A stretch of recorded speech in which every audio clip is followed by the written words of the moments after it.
All right, let's talk about the sales mindset shift that pretty much increased my confidence as well as my commissions, sales, everything. If there's one thing that changed everything for me, it wasn't a tactic or a script. It was literally a mindset shift. A single idea can transform everything. It transformed how I showed up in conversations. It transformed how I handled objections, and we'll talk about that. That drives me crazy. So much time spent on objection handling when it doesn't need to be. It changed how I felt at the end of every day. It changed how I felt in calls. So, in this video, I want to share that shift with you because if you're a thoughtful, if introverted, or simply tired of pretending to be a pushy sales guy, this could change everything for you too. So here it is. Intent counts more than technique. That's it. 5 words. Simple, right? Might be simple, not easy. Don't ever confuse the two. But you've got to have the right intent, which for me became my job isn't to convince anyone. My job is to help them make the best decision. Or my job is to help them make the best decision for themselves. So that sounds simple, but think about it. Most of us go into sales conversations feeling like we need to win. It's encouraged in a lot of cases, like it's us versus them. That if we don't close the deal, we failed today. That pressure shows up in everything we do, and it shows up to the client, whether you know it or not. We'll talk too much when that happens. We'll overpromise. We'll avoid hard questions. We'll leave calls feeling like we're chasing instead of leading. I used to feel that way when I first started out. In my first sales role, I was so focused on selling and closing because that's what the zeitgeist of the arena was at that time. I would lose sleep worrying about what to say next, whether I came across as confident, what that person was thinking about me, and how could we close. They could probably sense I was nervous, and one day, this was at lunch, a person who I would go on to consider a mentor, whether they knew it or not. And I ended up talking with him later, way later in my career, to thank him. He said something I'll never forget.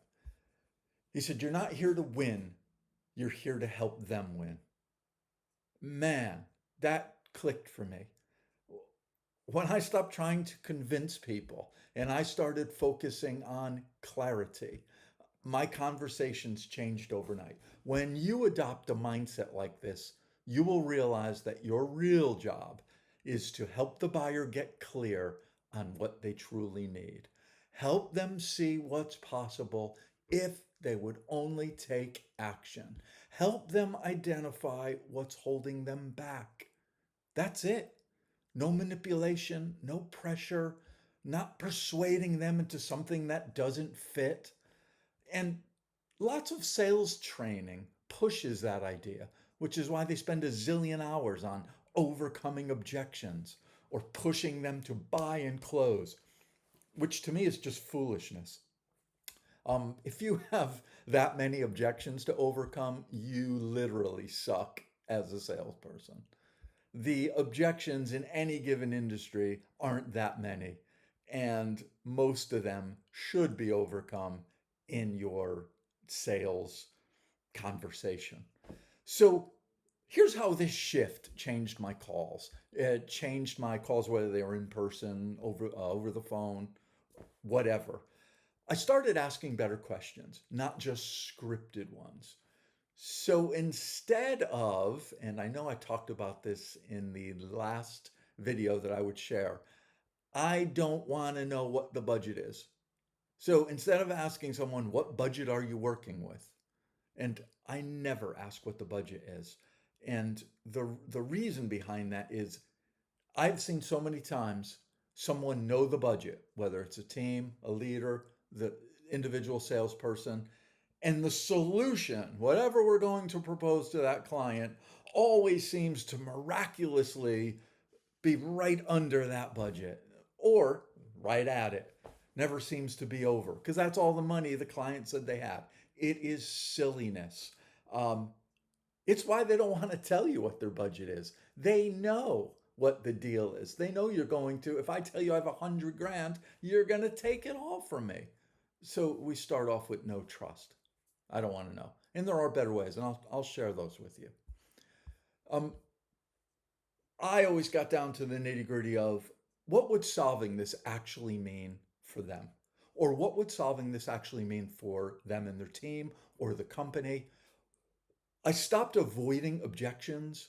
I stopped having to memorize how to overcome objections. I have a book on my shelf that's like 100 and some odd ways to overcome objections, and it talks about all the ways. What terrible tactics those are. Um, I started to realize if I got an objection, first of all, it's not rejection. It just meant I wasn't clear.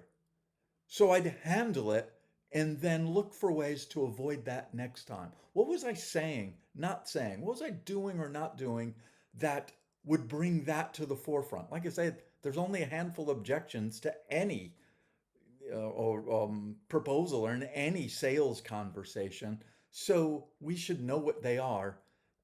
Yes, I'm all for having an answer for common ones, like someone who wants to talk about, you know, it's too expensive for them at the time. But hopefully you've done all that up front. And again, we'll talk about all those things that can dissipate and reduce and or eliminate a lot of those.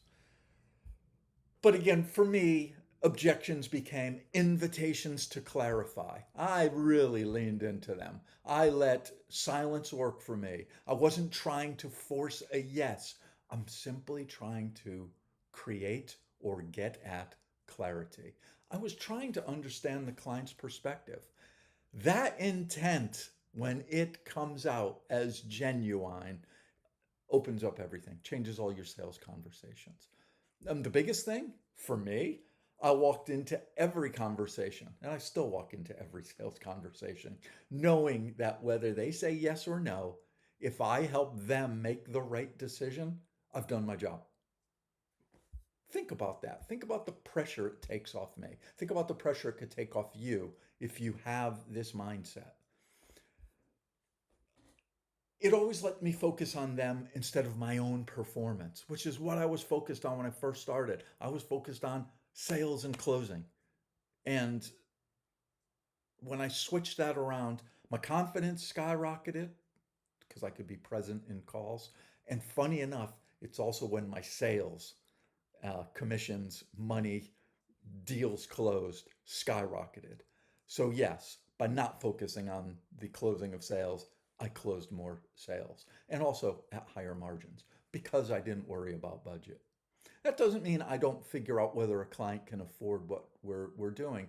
And we'll go deeper in some of that to help you out for those who are thinking, what's he talking about? So if you've been feeling anxious before calls, if you've been rehearsing lines to sound impressive or memorizing a zillion overcoming objectives, if you're worried you'll never be that persuasive or you need to be the loudest guy in the room, remember, you don't need to convince anyone.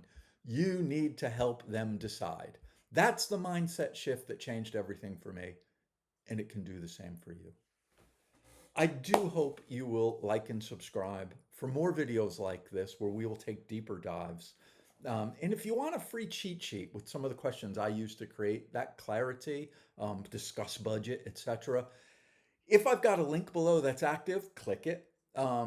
If not, just put the word or words question sheet. That should do it. Question sheet. And I'll be sure to create something and get it over to you that may help. Thank you very much for watching. I do hope that this helps you, and we'll see you in the next one.